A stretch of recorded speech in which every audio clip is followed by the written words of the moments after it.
Financial accounting से किसी एक प्रोडक्ट का, किसी एक पर्टिकुलर टाइम पीरियड का लाभ या हानि, प्रॉफिट या लॉस तो मालूम किया जा सकता है, पर उसके कारणों का पता नहीं लगाया जा सकता है। यह सुविधा हमें कॉस्ट अकाउंटिंग प्रोवाइड करता है, जिसमें न केवल कारणों को पता लगाया जा सकता है कि लाभ हुआ है तो किस पर्टिकुलर टेनर में, किस पर्टिकुलर टाइम पीरियड में किन कारणों से हुआ है, ये नुकसान हुआ है तो क्यों हुआ है। जैसे मान लीजिए किसी एक फैक्ट्री जो कि मैदा या आटा बनाने का काम करती है, एक पर्टिकुलर टाइम पीरियड में गेहूं की कॉस्टिंग जो थी वह बढ़ चुकी थी। इस कारण पर्टिकुलर कंपनी की एक तिमाही का जो प्रॉफिट था वो घट गया या लॉस हो गया। तो वह हमें मालूम कैसे पड़ेगा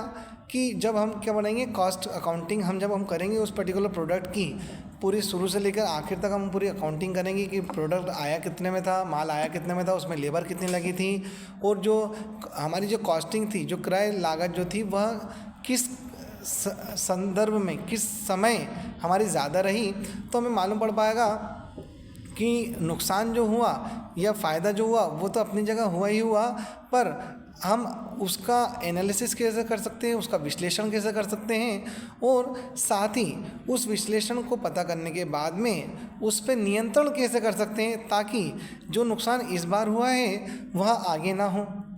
तो इन सब बातों का जवाब, इन सभी पॉइंट्स का जवाब जब हमें फाइनेंशियल अकाउंटिंग नहीं दे पाता है, वहीं से हमारे कॉस्ट अकाउंटिंग का रोल स्टार्ट हो जाता है। और कॉस्ट अकाउंटिंग हम एक बार वापस से रिकैप करते हैं, वापस से हम एक बार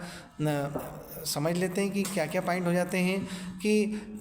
कॉस्ट अकाउंटिंग हमें लागत नियंत्रण में हमारी मदद करती है, कॉस्ट कंट्रोलिंग में हमारी मदद करती है, हमारे को विभिन्न उसके जो वेरियस एस्पेक्ट हर चरण पे कितनी हमारी कॉस्टिंग लग रही है हमें ये भी बता देती है। कॉस्ट अकाउंटिंग हमें न केवल प्रॉफिट और लॉस की सूचना देती है, बल्कि हमें ये भी बता देती है कि आप इस पर नियंत्रण कैसे कर सकते हैं और इसका एनालिसिस कैसे कर सकते हैं। कॉस्ट अकाउंटिंग हमें हमारे मैनेजर्स को, हमारे प्रबंधकों को वे सारी सूचनाएं दे सकती है जिससे कि वो अपने पूर्वानुमान, फोरकास्टिंग कर सकते हैं और अपना नियोजन कर सकते हैं, अपनी प्लानिंग कर सकते हैं। वो साथ ही साथ वे उस पर कंट्रोल कैसे कर सकते हैं, इन सब बातों का जवाब जब हमको मिल जाता है तो हमारी कॉस्ट अकाउंटिंग की जो यूज़फुलनेस है, जो उपाय देता है, वो पूरी सिद्ध होती है। तो दोस्त मित्रों, फ्रेंड्स, स्टूडेंट्स, मैं आपसे फिर कहना चाहूँगा कि कॉस्ट अकाउंटिंग एक बहुत ही इंटरेस्टिंग चैप्टर है जिससे न केवल मटेरियल, लेबर,